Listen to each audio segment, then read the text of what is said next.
Hey everybody, welcome back to the live stage, SYFY WIRE here at New York Comic Con. I'm Danny Roth. I still do a lot of podcasts. I still smell amazing, so it's all going great. I'm here with Jeff Rougvie to talk about gunning for hits. You want to tell people what that is? Yeah, so when I pitched it, it's a new comic book. It's coming out January 9th will be the first issue through Image. And when I pitched it to Eric Stevenson, who's the Image publisher, I said it's sort of a revenge fantasy for any piece of art that you liked that didn't work, so or that wasn't a success. So like, let's say you have an album or a song or something that you love and it should have been #1.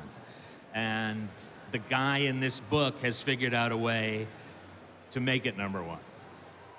Oh, that makes me think of the guy that wrote Girls Just Want to Have Fun, because he released it on his own, and it didn't go anywhere. Yep. And then they had Cyndi Lauper do it, and it had a very different tone because it was a woman saying "Girls Just Want to Have Fun" instead of a guy, which has kind of gotten nefarious. Well, that's the story of that whole first Cyndi Lauper record, isn't it? Like, Money Changes Everything was on the Brains record before that.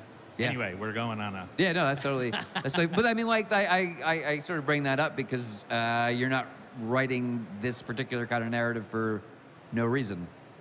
Yeah, I mean, you know, I've been in the music business for a long time and worked with a lot of great people, David Bowie and Elvis Costello and just, you know, Nine Inch Nails and wonderful artists. And I've seen so many crazy things and there's so many great stories to tell within the context of the music business. So, you know, sort of use that as a launch pad and twist it up a little and there you go. Well, I mean, I kind of want the story just because, like, you know, like, I'm on the live stage because I worked in a comic book store for a long-ass time, you know? You're on this live stage because you worked in a music store. Absolutely. When I was a kid, there wasn't a comic book store to hang around in. So I hung around in the record store. And if you hang around the record store long enough, you get to know the people who work there, they hire you, and it leads to other things. So, you know, by the time I stopped being a counter jockey in probably 1985, 3 years later, I was working with David Bowie. It was like the craziest thing. But like, okay, but like, genuinely, what's that journey? Was it, did you meet the right person? Did you like, how does one do that? So, I loved Prince, and I was in Connecticut. I was in art school. I just wish more people loved Prince. Oh man, let me tell you. So unloved. Well, Prince. so I love Prince so much that I dropped out of art school and I moved to Minneapolis. And I had a job there for a guy who wanted to open a chain of CD stores, and we went ahead and did that. But I got mixed into the whole Minneapolis music community. I was like, you know, having Thanksgiving dinner with Soul Asylum and hanging out with the Replacements and, you know, Husker Du and all of the people on the periphery of the Prince thing. And, you know, he was just so inspiring. Like, I had friends who worked for him, you know, who were like the night desk guys at Paisley Park. And they'd go out and get him like candy corn at 2 in the morning. And actually this one friend of mine, he said, you know, I'm gonna quit because I wanna learn graphic design and, you know, I don't wanna be here all night getting your candy corn. And Prince said to him, don't quit, stay here and learn how to do it. And he did. And now he, you know, has got this huge successful business doing design and Prince was like that kind of guy. So it was really inspiring to go out to Minneapolis and be mixed into that community. And meanwhile, the guy who opened the CD stores ended up starting a record company, and it took off really fast, and they hired me to join the crew, and I did. So it was a really, now it seems like it happened in 5 minutes. At the time, it seemed like, oh, this is taking forever. That's, I mean, like, that's amazing. So, like, as you're writing this, to translate from a life of experience to making a comic book, are you, like, how much are you pulling for that stuff? Like, how much of what you're writing there is based on things that happened, either loosely or specifically? A lot. You know, I mean, there's so much to draw on, and a lot of it is, it's what ifs, you know, it's not what happened, it's what could have happened if people were different than they actually were, and you know, this main character had this ability to make things work all the time.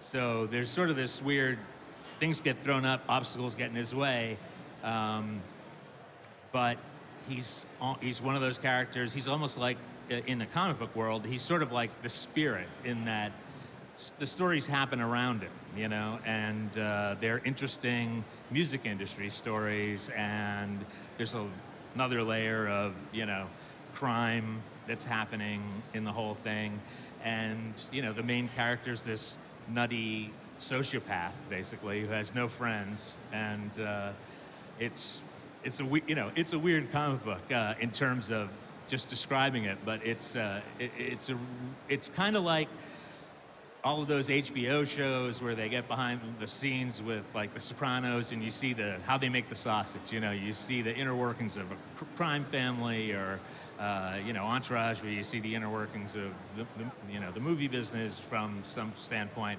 This is, and actually, when we're talking about HBO, you know, they had vinyl, right, which was Mick Jagger and Scorsese, and it was a disaster.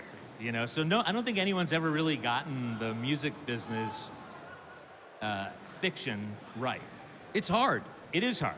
It is hard. It's very hard to communicate music in comics. It can be, but I was gonna say this: you have a Spotify playlist. Yes, that's right. Yeah. This, I think, is very helpful. I think a lot of the best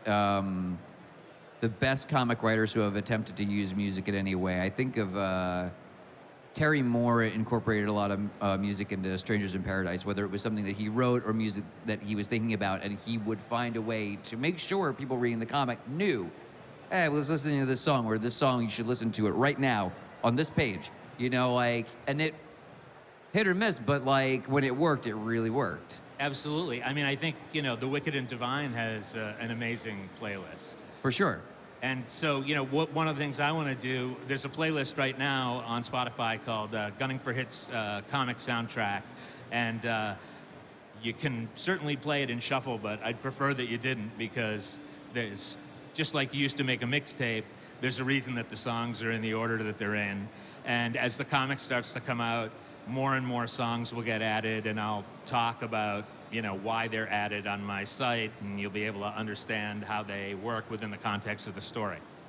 When you make mixtapes, or I mean, I don't know if you still do, but like when you used to, let's say, what were the songs guarantee? What were like the mainstays? No matter how many mixtapes you made, what were the ones that were the heavy hitters that like always wound up in rotation? Boy, that's a tough question, because I tried not to repeat myself. Oh, really? Oh, there were certain ones for me that, like, guaranteed, if, you know, like if I really wanted to let somebody know what I was about, there were certain things that, like, almost always would make it in there. Yeah, I mean, I'm sure there are songs that I put on mixtapes more than once. You know, I'm for sure there's the Cat People soundtrack, there's like a version of the theme song that doesn't have Bowie singing. It's just got him humming. And I can't remember what it's called. It's like the last track on the record, but I'm sure I put that on a million mixtapes. Trying to impress girls, I'm sure. The fair reason to do it. Yeah. Can you, I mean, like, you tweeting about Bowie, and I know you knew David Bowie, like,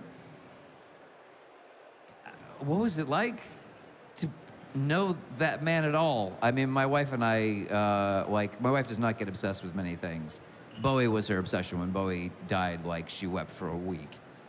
You know, like, what was it like working with one of the most important creators of music, one of the most important cultural figures, I think, of our lifetimes? It was crazy. I mean, you know, I was, you know, 22 years old or something, and I was just kind of thrown in. And he was really interesting, of course. It was very hard to convince him to do anything that he didn't want to do. And whenever I'd talk to him and try to get him to do something, I'd hang up the phone and I'd realize that he had like completely disarmed me and I hadn't gotten what I wanted. But once I did. And that was like, I'm still doing laps from that, you know? Like, that was great. And there was a song that was from the Ziggy Stardust sessions that had never been released. A song called Sweet Head. It didn't come out at the time because it was about you know, and and so I found it in the vault, and I'm like, dude, this has to be on the record. And he was like, I don't think so, you know. And I was like, and I kept pushing him, and I kept pushing him, and then like a week later, he called me and he said, yeah, you're right, let's put it on. Dope. When do we know about when Gunning for Hits is going to be something that people can look at, or how can people get a vibe of it? Well, so January 9th is when the first issue comes out. There's a website up already. It doesn't really have any excerpts from the book, but talks about some of the stuff that will be meaningful to the book. And there should be some art and stuff revealed, I think, tomorrow. Dope.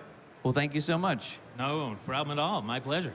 Hi, I'm Jackie Jennings with SYFY WIRE. If you can't get enough of New York Comic Con, go ahead and subscribe to our YouTube channel for news, interviews, cosplay, and so much more.